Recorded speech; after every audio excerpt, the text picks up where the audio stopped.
Now, our Lord's awareness of our need for his transforming power was signaled from the very beginning in his encounter with Peter at the Last Supper.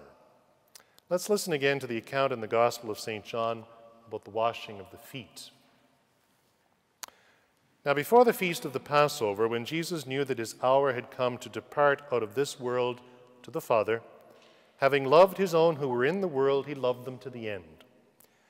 And during supper, when the devil had already put it into the heart of Judas Iscariot, Simon's son, to betray him, Jesus, knowing that the Father had given all things into his hands and that he had come from God and was going to God, rose from supper, laid aside his garments and girded himself with the towel.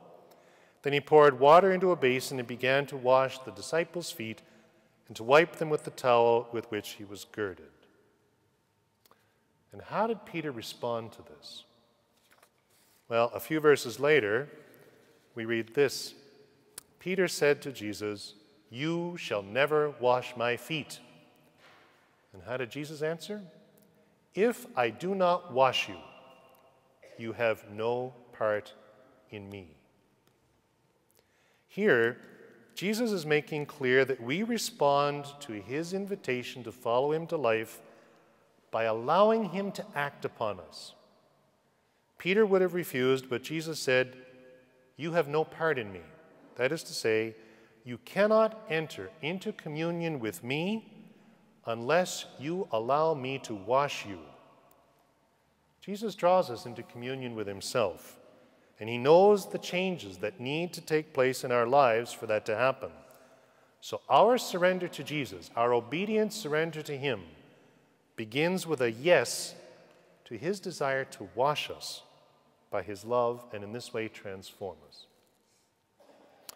I think sometimes people are startled by this idea of allowing God to act in our lives.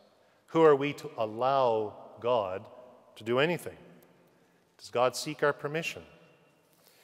I think it's helpful in this regard to recall that the mystery of grace that we're talking about is fundamentally a dialogue of invitation and response between two persons. On the one hand, the triune God, and on the other, the human being. And as such, it is a dialogue between two centers of freedom, the absolute and sovereign freedom of God and the weak and fragile liberty of the human being.